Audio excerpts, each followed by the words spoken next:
Well, I thought we might just start with talking about your background, your childhood. What were you doing sporting wise in the early years? Everything, everything. We grew up in a family that like the love language outside of normal love language was sport. So we lived an atypical life. My dad had been a professional football player. My older sister left home when she was 13 to move to an Olympic training center for rhythmic gymnastics. My younger sister still plays basketball professionally overseas. My younger brother and I ran collegiately, but we just grew up assuming you were going to be a professional athlete because everyone you knew was, and they were all good at multiple sports. So we just did everything. So it was just there was never not a season going on. Okay, I find like families like that interesting, where everyone is successful in sport in some way, shape, or form. Mhm. Do you look back and think, is it just because you were surrounded by that and everyone was interested in it? Was there certain like things, values, and traits that your parents tried to instill in you in the time that sort of helped to encourage that? You hear that phrase a lot. The best thing you can do as an athlete is pick your parents wisely genetically, and I think that was it. My mom was a an all-state sprinter, volleyball player, just all around athlete. And then my dad was a football player, baseball, basketball. So his side is all tall, 2 meters or so. And my mom's side are all small, quick distance runners. And my siblings and I just kind of met in the middle. But from like the characteristic side of what they tried to instill, they didn't push. They supported. So whatever Mm. we wanted to do, we had to see it through. And they were going to support like like I said, my sister moved away from home at 12 or 13 across the country, 2,000 miles to live somewhere else. So they'd support as far as you were willing to take it. But their only expectation is that you worked hard and saw it through to whatever you committed to, but they didn't push into it. So I think we just had a rare sort of support and then relatively good, strong genetics. Okay. Okay.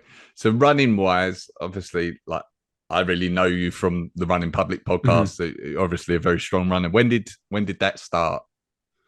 That was high school. I thought that I would be a baseball or American soccer player. Those were my two best sports, and I played that as well as basketball. I was a gymnast for 13 years. I was in five sports year round until high school, and then you had to drop one. And our high school team hadn't won a conference soccer game in 4 years, and I have a bad reaction that I've worked to over the years to losing. I've improved upon it, but I'm a sore loser. And so I dropped soccer to start and I picked up running. And so that's kind of when it started. But even then, it was my fourth sport in the high school I went to, and it was fourth in priority. It was just not something I cared too much about. I wanted to play the ball sports. Okay. But you said like the dislike for losing and then you Mhm. moved to running. Is that because it was more in your control that way? Like it wasn't down to teammates? It was kind of a process of elimination. I'd already done wellish in running, like in Phi Ed or in like we little middle school track from time to time. You had like 6 races in a year and then it was done. But I'd shown flashes enough to think I maybe could be okay at it. But soccer was a fall sport for us, and the only other options in fall were football or wrestling or diving. Okay. And I had already done the gymnastics thing. I had quit gymnastics when it got to the point of scary moves to me. It was spending time in the air, twisting, releasing. I couldn't send it. And when you can't send it at that point, it's dangerous. And that's how diving felt. So diving was off the table.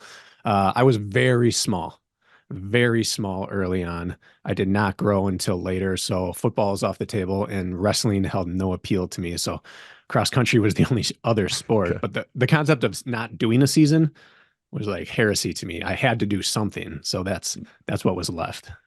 What sort of level did you get to running wise? In high school, I worked my way up. By my fourth again, I grew late. So by my fourth year, I finally won a conference championship, started running some times that were considered decently fast for where I lived in the mile and some other events, but it was very last minute. Like I think in the mile, my sophomore and junior year, I ran 4:53 and 4:52. Okay. Just like, and then my senior year, I ran 426. So I had a big drop as I finally grew, finally trained a little bit. And then that was just enough to get some collegiate nibble and then grab the only opportunity I had to run collegiately and then went after that for a while. So I never really was a star. I was just good enough to be around the stars. Uh-huh. So, like we'll talk about Hyrox a little bit later, but like prior to that, really, you were doing OCR, right? Mhm. Was it like Yeah. straight from running into OCR? Is that how it looked? Yeah, I took a college scholarship my freshman year down to run in this Division I school in North Carolina, and I was not good enough to be there. But I had decided, quick little backstory, I hadn't received any offers, but I was determined to receive a scholarship. So I sent out an athletic resume to every single D1 school in the nation. And it was like 188 or whatever it was at the time. And I got 4 letters back. Of those 4, I got 2 phone calls. Of those 2, one person offered a scholarship, and I went to that school. Like, so I didn't Okay. belong there. I just kind of like bullheaded my way into it. And I was terrible, and the experience was terrible. And I was injured immediately and really quickly found out, even if I worked for 5 years, I would never belong at that level. So I transferred back to my home state and lifted for the first time in my life all spring, all summer to go back to playing baseball. I was convinced I was going to play baseball in college. So for the first time in my life, my body changed and I put on muscle and I got more explosive and I got faster and I got cut from 2 collegiate baseball teams. But I was different afterwards. So when, of course, I was stir crazy and had to go back and try another sport, I went back to running, but now I was different. So that Mm. was like the start of Hyrox right there, actually, is I was now the biggest runner in the conference, in the university, in the one of the bigger runners in the nation, muscle wise. Not a great runner, but good enough. But always the thought was, if we just had to do push-ups or pull-ups or something every lap, I would be a national champion. And that led right into OCR. As soon as I graduated, within 9 months, I did my first OCR race. Joined the Spartan Pro team right after that. Did that for like 7 or 8 years. And then as I was kind of obsoleted out of that sport, Hyrox came around and I did my first one then. So it was a natural progression that I wasn't aware of. And possibly almost like suits you. Hyrox almost suits you more than OCR, right? If you were quite like OCR, you'd have to be that strong. I mean, I'm no I wasn't OCR that expert by any strong. means. Okay. Keep in mind, I was the strongest distance runner. That's not necessarily that strong. I was functionally fit. I was always more athletic than powerful. So like OCR short course, stadium races, technical running, that kind of thing helped having good quick feet, fast hands, that kind of thing was nice there. But Hyrox, the power found me wanting. I realized very quickly that I may have been strong for a runner. I was not strong for what we now call like a hybrid athlete. In fact, I was very weak in many areas. Okay. I looked back at your like previous Hyrox races, Mm, and it looks like your first one was back in 2019, actually. So you were there I quite did the early first one on. in there. Yeah, that first US one where we all thought we were going to break the world record because we all had done our sim in our backyard and broke the record. And then we found out very quickly that's not the way this works. That. So how was it? How was that first one? It was terrible. It was one of the worst competitions I've ever done in my life. I was very fast for me at the time, very functionally fit for OCR, and very unprepared for what those sleds were about to do. And I think Ryan Kent and I ran the first kilometer together. We had roomed together for that trip. So we had shared a hotel, shared a rental car, talked our strategy through, and we decided we were just going to hang out. We are going to let them go. But we were convinced we could run right about 320 per K the whole time. Because that's what we were doing in our sim. I was running 315, 319 in my sims. It was fine. We're going to go out at 320 and just relax. And we got into the sled push and my life ended immediately. I could not stop my feet from sliding out from underneath me on the carpet. I could barely move it. And then I got to the pole and I must have spent, I mean, you looked up the splits. I don't know off the top of my head, but I bet I was close to 7 minutes on the sled pole. And then I never, ever recovered from there. It just got worse and worse and worse. I put the kettlebells down probably 10 times. I was cramping on the walking lunges. Wall balls were another like 7 minutes. I was doing reps of one for the last like 15. It was so embarrassing, and it just exposed everything in my fitness. Well, like obviously the stations were like tougher than you expected, but was the compromised running tougher than you'd expected? I mean, I guess they're very closely related, and you'd already done an element of that from OCR. But like, were you Yeah. just like, I'm never going to be able to run 320s in this, or not? I realized very quickly that this could never be a true speed event. I really thought it would be. Well, the way I was simming is the way doubles feel now. Mhm. Like the sled was sliding. That can be a fast race. We've seen it with Rich, Pelayo, Hunter, Sandy. They run fast in doubles. And that's really what I thought I was preparing for. The full Hyrox is really not fast. No. They're incredible at what they do, but they're not running much faster than marathon pace, which Mm. is kind of stunning for how bad it hurts. So yeah, I realize this is bad. I will never run 320s in a Hyrox, and I was so left off the pack that I was just the only thing keeping me going would have been the shame of dropping out. I had dropped out of a race the year prior, and I told myself I was not going to DNF on my own will ever again. That's the only reason I finished. I ran, I want to say 117 after going out with Ryan Kent and Hunter and all of them. I mean, that's as bad as it gets. Yeah. Well, no, but I understand where you're coming And from. in But terms of drop off from yeah. first few Ks to last few, it doesn't get a lot worse than that. So what? Immediately after that, were you like never again, or did it had it fired you out? That you were like, yeah, Yeah. I like this. Well, it goes back to me being a sore loser. I immediately signed up for the next one. Hunter and I, from time to time, we just have these long training conversations. He'll call. Generally, he calls, and we talk for about an hour about training. And he did one of those afterwards, but it was just like, here's what I think you should do, Bracken. And I wrote all his lifting stuff down, and I did it for like 11 weeks, going up to the next, maybe 13. But that during this time was when I kicked off like stage 2 of my injury derailment.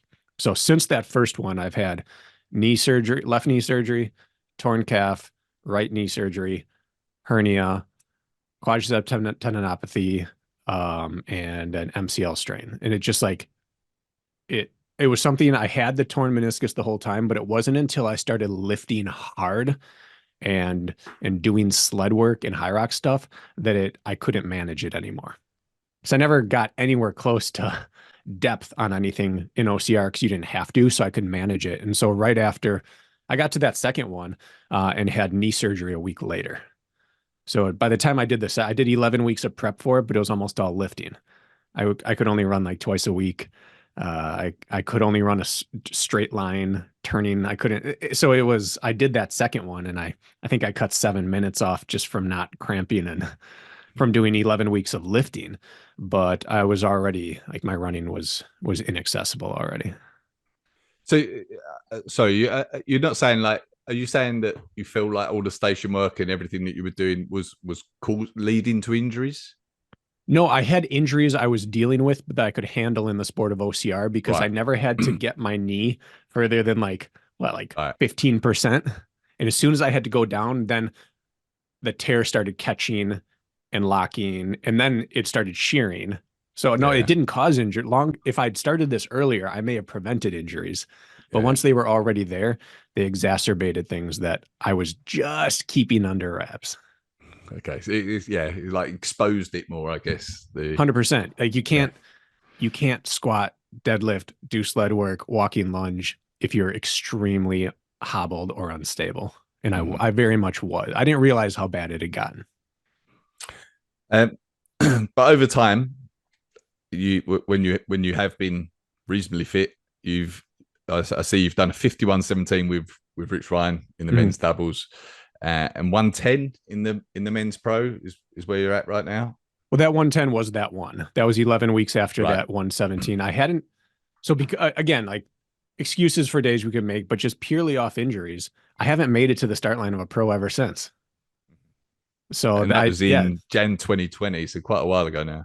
Yeah, there's been 3 surgeries since that moment, and I've signed up for 2 and not made it to the start line of either. So the even the doubles have been last minute.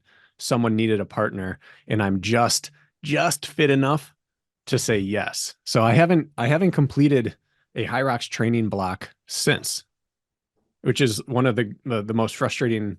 Like my athletic days are kind of gone in terms of competing at a pro level. I don't have that driving urge to put everything in my life into that anymore. And I've made peace with that over all these surgeries. But the thing that eats at me the most is that I've never done a Hyrox fit. Hmm. And that's Hmm. hard for me. Like I And scratched my OCR itch, I scratched my track and field itch. Hyrox remains very much an itch that won't go away. okay, okay. And I know you were targeting the. To be honest, this might actually come out after it, but the New York Yes. event, uh, and you're not going to be able to race at that. But how was your training going in advance of that? Were you feeling like you were in a good place? Yeah. So I thought at that time, no one likes to hear what you think you can run. But from what I was doing for training to run 70, and those, again, that was still on the 25-meter sled Hmm. pole, which changed things a little bit. It was the old equipment. So on a 70 on that, the workouts I was doing then versus now, I think I was in about 62 shape Okay. for that whatever was going to happen. It was 62 plus or minus a minute. I thought a great day maybe I run like 60:59, and on a bad day I maybe go 63 minutes. But it felt like I was getting tolerant enough of Hyrox movement that I at least wouldn't have embarrassed myself out there. I Do you wasn't going think to set like the world on fire, but do you think like you've done the 51-17 with Rich and the doubles? Do you feel like doubles is maybe more suited to you than the 100%. individual? Yeah. Yeah. Like I won't be able to stop until I break 60, which I know sounds like a pipe dream because I haven't even done one since 2020. But like in my mind, I won't not do it until I break an hour in a high rocks. But for sure, the lighter the weight, the better for me. I know that. I know Okay. I am bringing a knife to a gunfight against some of these men. I don't think 60 is a pipe dream. If you've done 51 in the doubles, It um, sounds like one. I understand saying that. I understand I have done nothing that says I should be able to, but it doesn't matter. I'm a dreamer, right? so where are I often talk with people in here about where their running numbers might be. Like if you did a 5K now, 10K, do you know where you might be for those? Currently on this day, probably 16:20 in a 5K. Okay, Um, when I'm ready to break an hour, it'll probably be closer to like a 15:40. nice. And how about your 10K? I don't know. I've actually never run a 10K. Have you not? No, no, I've run 6 miles. I've run 15K. I've run OCR 10Ks, but my guess would be right now, probably 34 minutes. The longer it is, the worse for me. I think the best shape I was ever in for one was probably like 32:15, 32:30 would probably be the top end. I was a college miler, 1,500 meters. Anything past that was and always will be a struggle for me. What do you think your biggest weakness would be in a Hyrox? Is there a particular station? Uh, it's hard to really know until I do my next one because I cannot get that memory of my first 2 out of my mind, where I was so utterly destroyed getting 2 stations that they were all horrible. Uh, in terms of what I know about myself as an athlete, sled pull and walking lunges, just the work, consistent, steady, grinded out work is always my weakness. Mhm. Okay. Like I need to be able to switch whatever's happening rapidly. Sitting for minutes at a time at any one thing is not my strength, which is why doubles is great. You can Yeah, work hard and rest. yeah, yeah. Um, so this might be a hard question to answer if you've not um like done too many races, but have you changed your mind on anything over, say, like Yeah. since 2019 with training for Hyrox, and like I know you sort of look at the sport closely and you know commentate on it and things like that on your podcast, but yeah, has your mind been changed? Like, do you feel like, I don't know, like there's less speed work needed, less strength work needed, more compromised, anything like that that you think? I think everything I thought about Hyrox turned out to be false. Once I feeling the first one was important, and then even though I haven't completed any more since that second one, whenever I'm healthy enough, I'm training relatively specifically for Hyrox combined with probably trail running because I still coach people to do those things. And I would say almost half of the people I'm coaching right now do hybrid in some form. And I feel it's very important for me to feel their training blocks. Mm-hmm. Hyrox is so variable. What you do in one training block running leads to what you have to do next, and it's pretty obvious generally. Hyrox, you might have a huge weakness, and as soon as you work on it for a while, like, you don't have to do the same type of work after that. Like, I think Mm-hmm. David Magida did a sim for like, what did he do it? Like 13 straight weeks one time, prepping for his second one. He did a full Hyrox every week for like 3 months, 4 months, but he doesn't have to do that kind of thing anymore. Yeah, And so I used to think it was very much a running and a transition and a compromised running sport. And the more I go on, the more there's just too many examples of people who do it off of power and just ability to put out work. People who can come from CrossFit do way better than people who come from running or triathlon.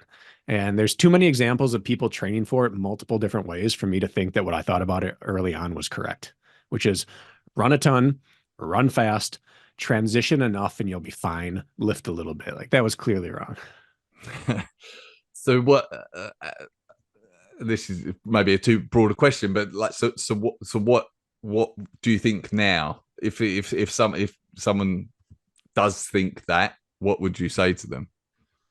I, for hybrid, I think it's one of those things you have to feel it. Like before you try to make any decision on anything, just sign up and do a race. I don't care if it's DECA or Hyrox or like an athlon game or whatever it's going to be. Like you just have to do one and see where your deficiencies are. And whether you're coming from the running side or the strength side, like what happens next will be very different. Like the power Yeah. athletes I work with and the runners I work with do not train the same. We're in running, you can adapt one training plan with little micro tweaks to fit just about anyone other than the people who can't run volume. I do not think hybrid works that way. There are just so many ways, like the way Colin trains compared to Dylan or Sandy versus Ronk. Like that, it is so different and it works if it's dialed to your skill set.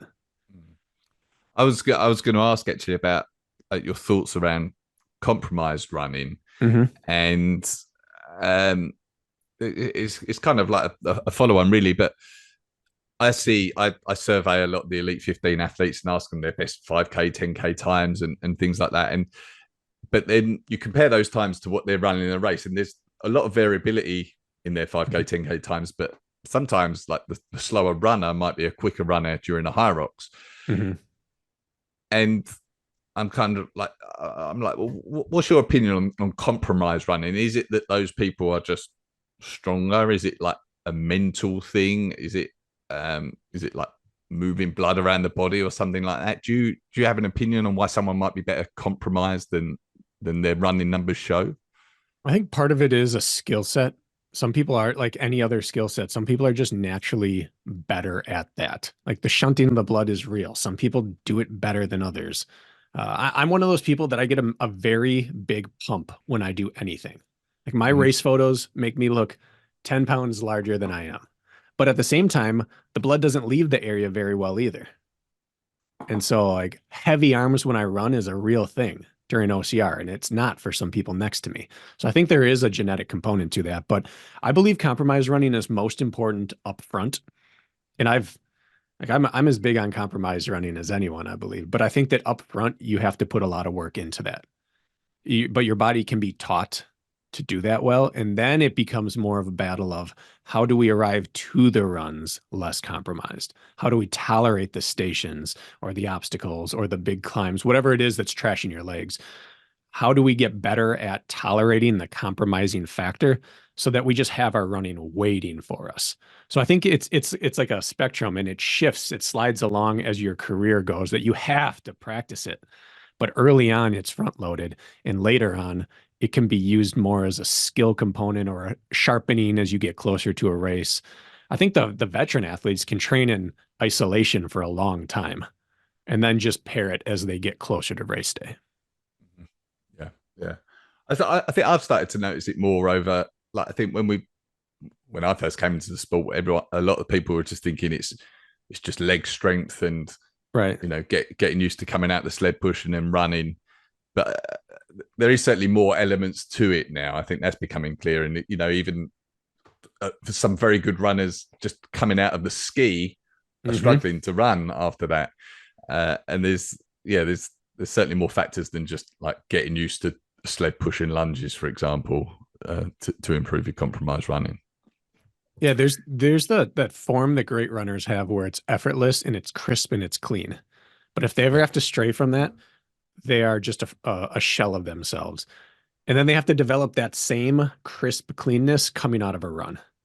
You look at the top men and women, and they just look compact and crisp when they run off stations. They just click right back into their mechanics. And whatever it took to get to that point was the right process. And some people, it's a ton of compromised running. And some people, it's just a ton of station and circuit work with a little bit of running. And some people, they only have to worry about the transition out. Once they're 30 to 60 seconds out, they're fine. Other people have to do long transition, but whatever it is, you have to be able to get to the point where there's muscle memory of just a stride that you can replicate in any sort of duress. Yeah, makes sense. So I've come into Hyrox really not from a running background, well, sprinting maybe, but as I learn more, like you hear about zone 2 running, easy run, like threshold running, speed work, intervals, strides, all these things. So I wanted to get your opinion on which of those maybe are overrated in the concept of in the context of Hyrox, and which are underrated. And maybe it's just all of them, like Right. and it depends on the athlete. But starting with like speed work, for example, if someone's thinking, right, that someone might say you've got to put in some speed work, and that might even just be whatever 60-meter sprints. I don't know. Do you feel like that's important for Hyrox, or maybe not? Like going back to your earlier comment about you don't run that fast in the sport. This is a painful question for me as a running coach to answer, because I have spent hours talking about why every one of those things is important. And then you get to something like a Hyrox, and there's just only so many hours of training available. And it's such a demanding physical training load that some things have to give. And so while none of them are unimportant, what you can do in a 60-meter burst start is very unimportant to your performance on race day. However, the things that make you good at that can help you on race day. So what I like to think is just distill everything down to the minimum effective dose. If it is not a core component, if it is not building your aerobic or anaerobic capacity, if it's not building your resistance to stations, then we just need the smallest amount we can get away with and still have a positive impact. So yeah, I think speed work, stride work, accelerations, whatever you want to call it, is almost can be looked at like skill work, where choose them to be done in a way that doesn't leave you fatigued or needing recovery. I think that's the sweet spot for those. A few minutes, a few times a week, but when they start becoming the workout, which it's easy to do, and they feel fun and they feel exciting, I think that's when it's not that they're not useful, it's that it takes away time from something that is more imperative to be spending your time doing. Would you put hill sprints into that category as well? Yeah. Yeah. And I love hill sprints. But you could also be a Hyrox world champion with never doing a hill sprint. Yeah. Which it sucks. I hate saying that. But there's only so many things to do. But part of what if we take a look at why people do, endurance athletes do actual sprints, especially hill sprints. It's to get better at running extremely fast It cleans up your stride. It makes you better at getting balanced, having strong toe off, having the foot strike you want, driving power directly in the direction you want to go. But it also recruits 100% of your muscle fibers in your legs. Distance running, you do not use all of your muscles when you run, which is why people do extremely long runs, because the cardiovascular benefit really tails off after 60 minutes.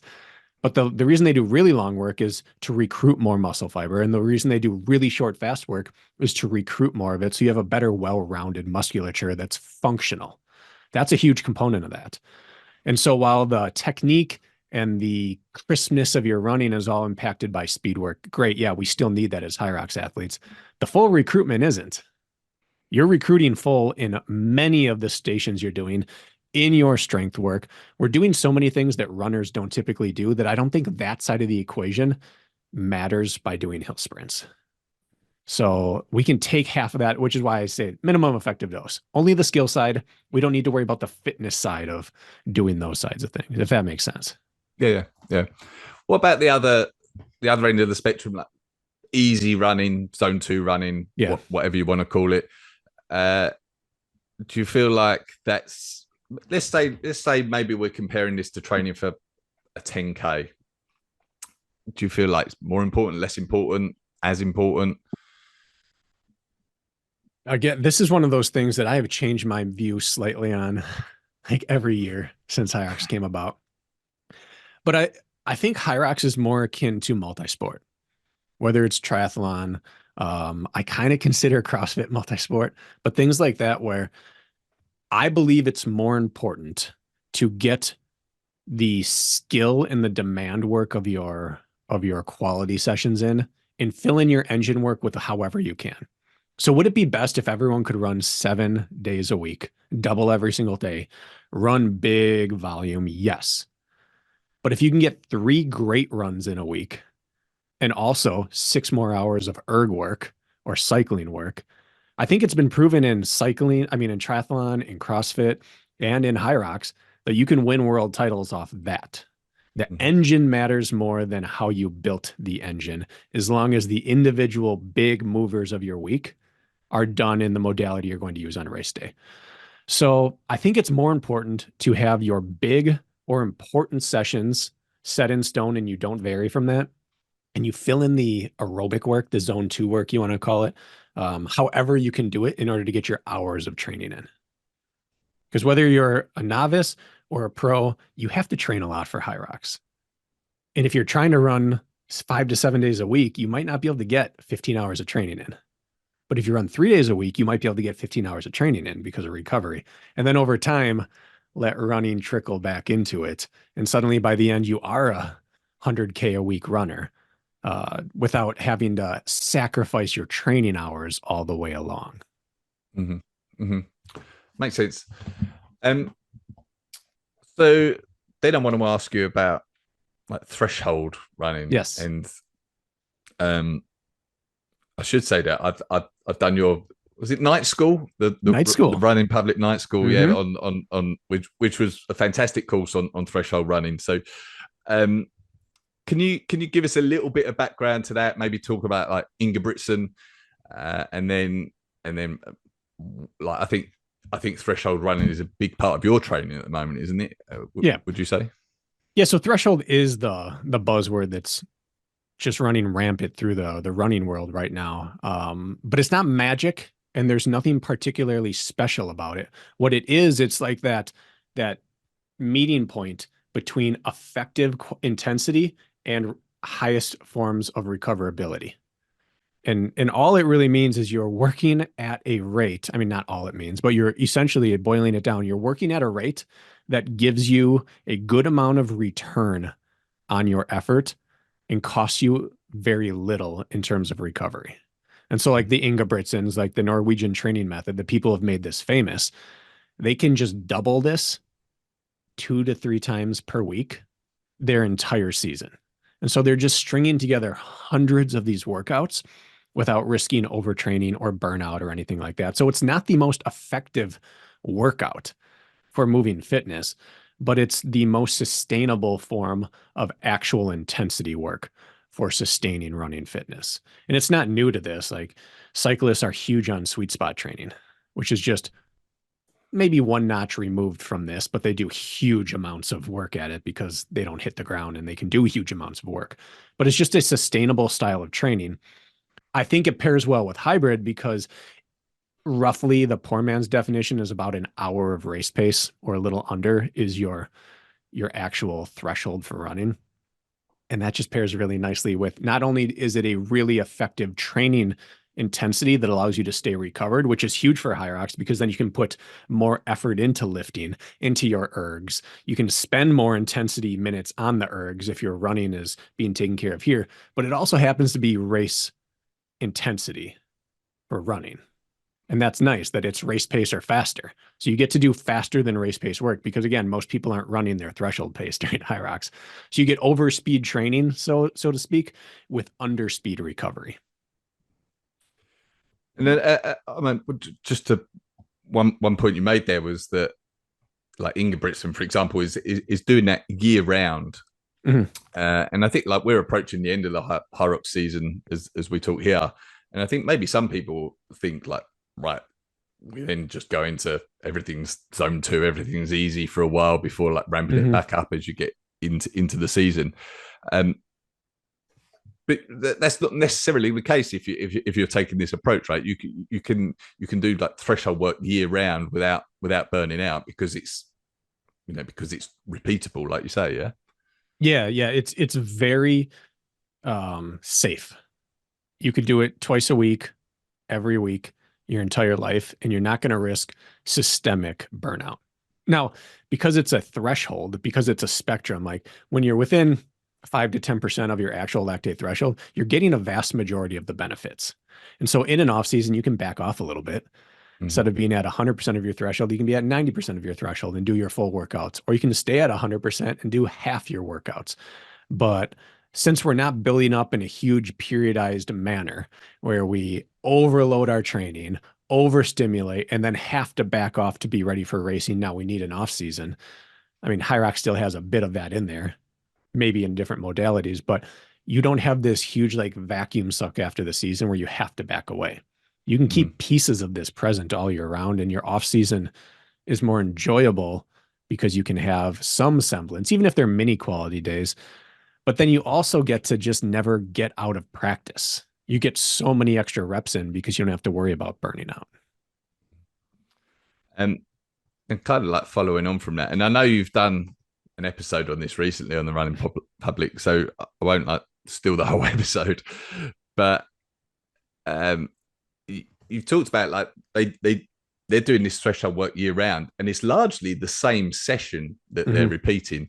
And that when I was doing your course, it was like a bit of an eye opener for me because I was like, that makes sense to me. I just like I don't crave the variability. I kind of like just knowing what paces I'm meant to run, and like rather than like changing the distance, changing the rest periods, everything like that. But that's not necessary. It's not necessary. Like you haven't got to keep the body guessing or anything like that. Like you don't think, I guess the Ingebrigtsens don't think it's okay to do the same session repeatedly throughout the year. Yeah. The human body does respond very well to repetition. And if we took our mind out of it and just did what they would do in a lab, they would not change variables.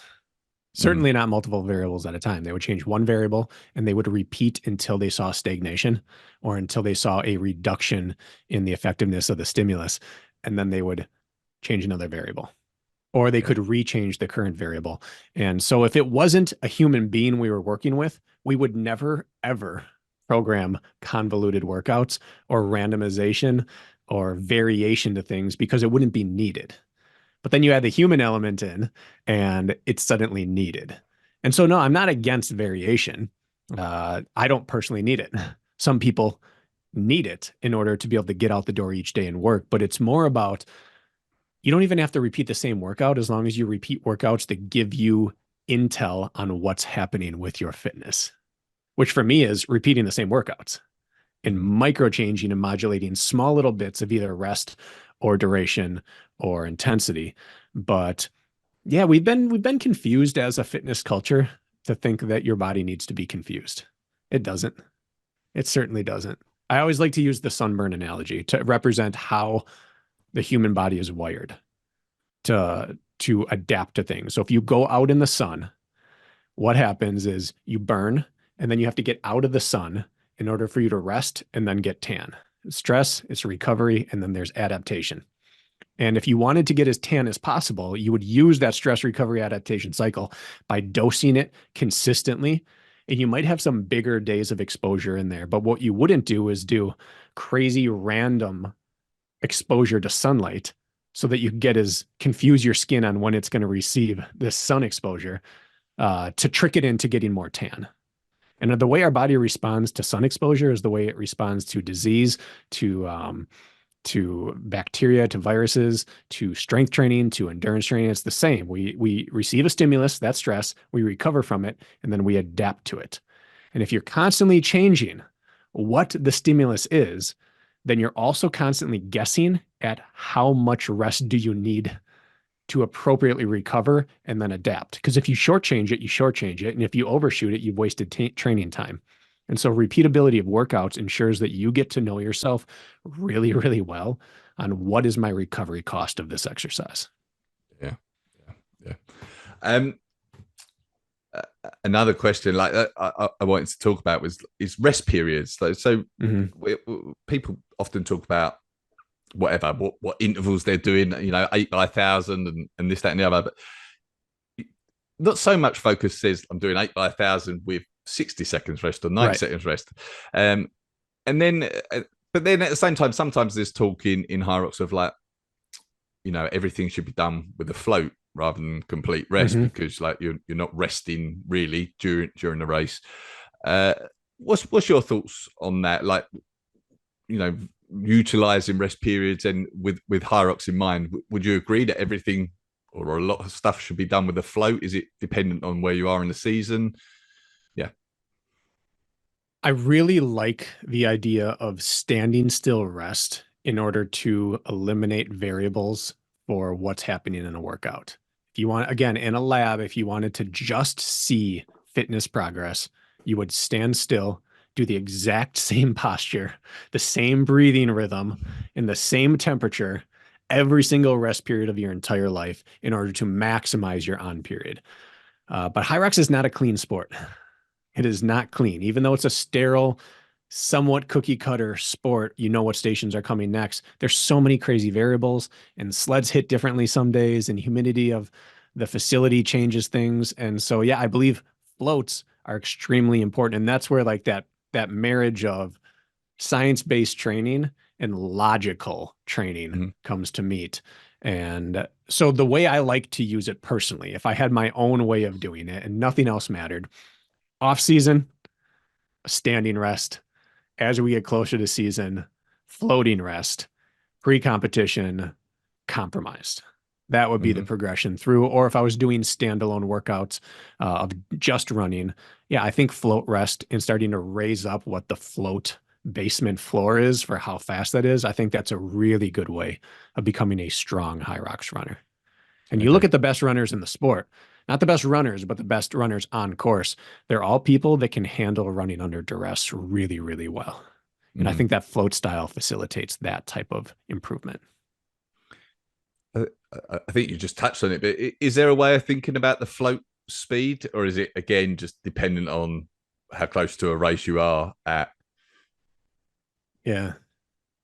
It's one of those, it's one of the reasons it's hard to really prescribe this type of workout, because you can either really prescribe the float, work as best you can, but you have to be able to hit your float, or you really prescribe the work and then float as needed, or you try to prescribe both, hope you get it right, and then progress that. And I think there's merit to all three. I really do. Prior to a race, I think really prescribing the float is probably the most physiologically, maybe, but mentally for sure, important way to prime your running. Listen, you're recovering at 7-minute pace per mile, no matter what. Now you got to go try to run race pace the best you can, but you are not allowed to go slower. Where on race day, that plays very well. Off season, I like to have a little bit of variation with the float, where it's truly just like run as you feel, but let's hit this pace. Hmm. Yeah, yeah, yeah. Makes sense. But All again, right, these are the awesome. kind of things that if you ask me a year from now, it's probably going to look a little different. Like running is pretty proven how it works. I think anyone who thinks they know what works for Hyrox is wrong. Hmm. I think you know what has worked up until this point in time, and we have no clue what that's leading to, or even what it's going to mean on the next stage of training, what you respond to. So it's fun to talk about, but I have a hard time speaking in absolutes on this sport. Oh yeah, yeah. I appreciate that, and maybe I think that's one reason why I sort of enjoy so much these early days, if you like, because Yeah. everyone's still working everything out, and some of it is, will be like this forever because there's different athletes, everyone's at different stages in the season, and so on. Everyone responds differently to different things. So, but yeah, it's one thing that I enjoy about Hyrox. I must admit. Um, I wanted to ask you about mindset as well, like where Mhm. where your mind goes in a tough race, whether that be Hyrox or something else. Is there something that you think about that helps you when things are getting tough? I this is going to sound unintentional. I don't mean this haughty. I mean this is just a fact. When someone is fit, really dialed in, they need that less Okay. because it's all business. They know what they can do. They're not exceeding it. When you're really, really fit, you're riding a predetermined line. You're not really guessing. You watch the people win Hyrox, and they look like they're in more control than anyone else. Mhm. So the successful athletes, oftentimes the most successful, they don't even have to worry about that. It's the rest of us who are dropped and on the edge and probably went out a little too hard. Now every trick and tool under the sun is important to keep us motivated. And then at that point, yeah, I have a list of words or images that I try to flash to myself to remind myself what the goal is, how to act, how to look, how to proceed with addressing that. One of my big ones is lean into it. I think that there are two types of people when it gets really bad, those who flinch away and those who lean towards whatever's happening. And reminding myself to lean into it. It doubles in meaning for me because I'm a very vertical runner. And as I start to fatigue, I start to get pulled backwards. So it's a mechanical cue and a mental cue at the same time to no, lean into this. You're here to attack. Lean into it. Don't shy away from it. That's one of the things I repeat the most often is lean into it. Find a way back in rather than finding a way out of it. But there's not necessarily like this overarching motivation or something else that helps you lean into it. It's more just like in the moment, just telling yourself that. Yeah, I've tried those things over the years, and when the day it dawned upon me was when I was running a race that had the biggest prize purse on it that I'd yet raced for. And I was getting dropped by someone. And in the moment I realized it doesn't matter how much I think about that money. It doesn't make me want to hurt anymore right now. Like as soon as I've been cracked, there's no motivation. Like think of your people always say that. Think of your why. Remember why you're out there. I don't think that works when you're cratered. I think in long ultras it can work, Mm-hmm. but Hyrox is too short to have a big dip and come back out of it and then be good. You have to get out of it right away. And if you're taken out of it, yeah, I don't think there's any motivation for most people that can get that train turned around. I think it's about not losing it. It's about seeing those, feeling those, hearing those factors that are trying to crack you and staying on top of it in that moment. But the moment you let those thoughts win, the race is too short. It's over. Yeah, yeah. It's not like You a saying positive statement. It's not encouraging, but yeah, I think it's gone. you saying about the top athletes like need that less. I sometimes think that I look like Hunter and Dylan Scott spring to mind in particular. Like look at them like, well, how are you not like dying on that finish Yeah. line? But they're in control, right? Yeah. They've got the finish. Yeah, Yeah. Second place and fourth place hurt the most, I believe. And then right. the last half suffer the most. But the people succeeding are generally riding the line correctly. Yeah, yeah, yeah. Um, what's been your best experience in sport over the years? This This probably isn't what you were thinking, but the single best like redeeming moment, feeling like humanity's going to be fine experience was when I traveled out with my brother and my wife, and we had a 2 year old, our first child at the time, and we traveled out to California for 2 weekends of racing. This was a Spartan race. They had weekend one, weekend two, and in between they had their first Spartan combine, which was probably the closest to hybrid they've ever come. And we landed in Oakland and drove to the first rest stop we saw to go get food. And our car, someone smashed the window of our car in and stole everything. We had 2 weeks worth of clothes, all our baby stuff, like my wife's breast pump, our toys, our iPads, our wallets, like our computers. My brother had just taken a road trip across the United States with his friends. He was 1 year out of college, and he was living out of a backpack, and that was stolen. We lost like 10 grand right there in the moment. On top, there was more to it than that. Ramifications down the road, like our bank account was compromised and things like that. But we were stranded with nothing, 3,000 miles from home, and 2 weeks until we could get back home. And the community rallied around us. I put up like a desperation post in a Facebook group and called the Spartan Pro Team manager at the time, and we had people calling up like, "Hey," and our phones were dying, so we finally got them plugged in. And the next day saw all this, but people were checking extra carry-on bags to come down to the race, bringing race shoes. A vendor showed up and like had my wife walk in and she's like, "Hey, just choose anything you need in there. Like we'll outfit you for the week." And everyone just came together and got us through. They offered us hotel rooms. Joe DeSena gets a lot of crap, and rightfully so, but he gave me the corporate credit card and said, "Book a hotel for the week." And people just took Ah, care of us. And my wife was 8.5 months pregnant at the time. So this could have been a really bad yeah, experience, but that still to date is probably the greatest experience I've had in hybrid slash OCR, was seeing that when things really mattered, the community was just there. awesome, awesome. Love that answer. Love that. Um, how about the toughest thing you've done in sport? Mm. Was it that first race in 2019 in Hyrox? In hybrid, that was really bad. Yeah. But actually, I did a doubles with Kelly Schweikert, who's just a phenomenal human being. Love her.